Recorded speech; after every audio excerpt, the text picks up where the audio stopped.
Hello everyone, today I'm going to talk about a system even more overrated than the Sega Dreamcast, the Nintendo 64.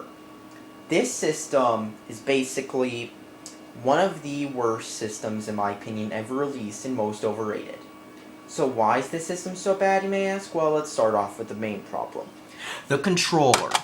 Wow, this controller is terrible. I mean, it's got these three handles like they designed it for some alien race to hold it. And there's only like one trigger, considering the PS1 had like two triggers. Instead of improving on the Super Nintendo design, which they should have done, they decided to go all funky and make a system with a joystick. The problem was this analog stick is terrible. When you move it all around and around, it feels like you're grinding, and it's imprecise, and it's terrible to play with. Especially when it wears out. Then you're pretty much screwed. And the third-party controllers are even worse because they don't even have those handles. I mean, that's the only thing that's worse. They made crappy controller worse by taking away the handles. So let's talk about the other problems. The system itself. The system itself has many problems. To start off with, it was a pain to program for, and developers found to get the best performance out of it, they had to use blurry textures, and despite that, the frame rates were constantly slower compared to like the PS1. Which, let's face it, the PS1 is a better system. Reason number 2, the jumper packs and expansion packs. Many games required you to get an expansion pack just to play them.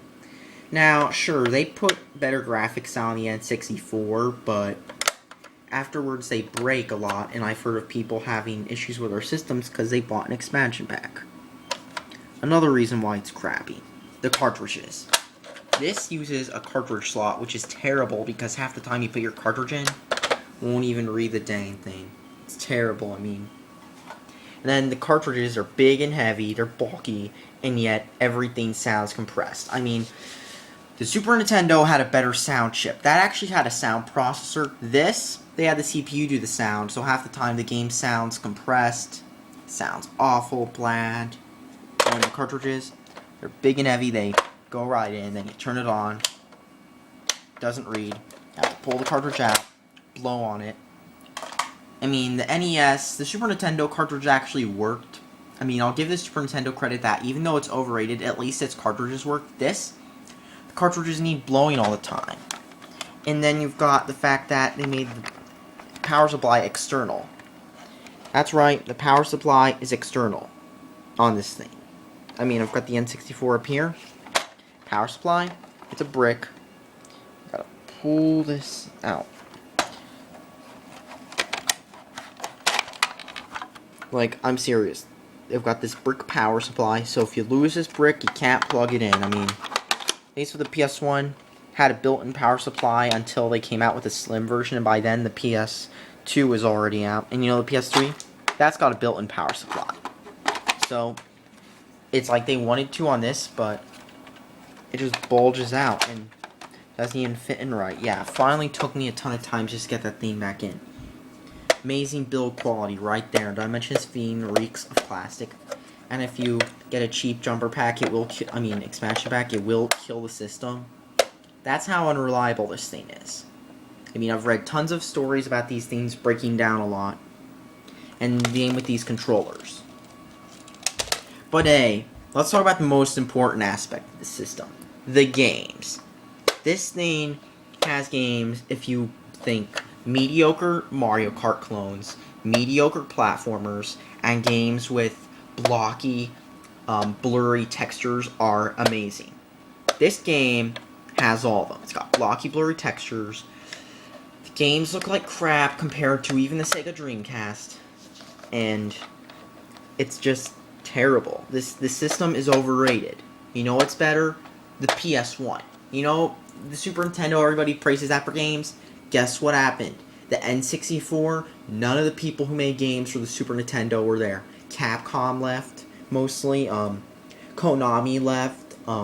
Squaresoft left. Enix left. Everybody just left. Final Fantasy VII, they were intending on making this for the N64. that demo was just running on a workstation. That wasn't even on an N64, that Final Fantasy demo.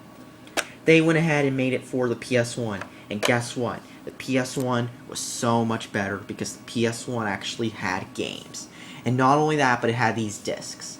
At least with the discs, the thing with the PS1 was, the discs, here's how much better they were. You could put more data on the discs. With this thing, no, you had these stupid cartridges, which were terrible, and they couldn't hold as much data either. So, guess what? And then when the slot wears out, I mean, sure, the PS1 might have faulty lasers, but at least you can get, like, more lasers and put them in a newer PS2 or PS3. This cartridge slot wears out. Too bad. You gotta either repair it yourself or modify and get another one. Because let's face it, these systems aren't as reliable as everybody would like to believe. And, of course, did I mention that the last thing about the N64 is possibly the fact that everybody talks about how it was the greatest system ever and that if you didn't play it, you had no childhood? Well, here's the truth. The PS1, there's a reason it sold more. Because outside of America, nobody wanted an N64. The PS1 destroyed it. The Saturn, even the Saturn outsold the N64 in Japan and stuff. Like, yeah. And you know the worst part about the N64? Nintendo still hasn't learned. Third parties only came back for like a brief period during the GameCube era. And guess what? They all left when they realized nobody was going to buy GameCube games. The GameCube lacked many games that the other systems had. The Wii, that didn't even have games. Unless you consider kiddie games and shovelware games. And the Wii U, same issue as the N64. Except even worse. Because the Wii U is having issues competing with the 360. I mean, it's hard to program for. And nobody wants to make games for it. Like, after the initial wave of stuff like Mass Effect 3, you're not getting Mass Effect 1 and 2 on the Wii U. And you know what also happened? The Wii U ended up having a slower processor than the 360. That's right, the Wii U uses a PowerPC G3. Let me repeat that. The Wii U uses a PowerPC G3. In other words, I've got an old Mac with a faster processor. And that's kind of sad. When the Wii U is getting destroyed by an old computer. That is just pathetic. Pathetic. All in all, Nintendo, their systems haven't aged well. And especially the N64. In fact, the N64 was where all the problems started with Nintendo. In the end, it was just a mediocre system that hasn't aged well, and the PS1 and Saturn are better systems, and plus, you can't play games like Shin Megami Tensei on an N64. All in all, don't buy this. Thanks for watching, subscribe for more.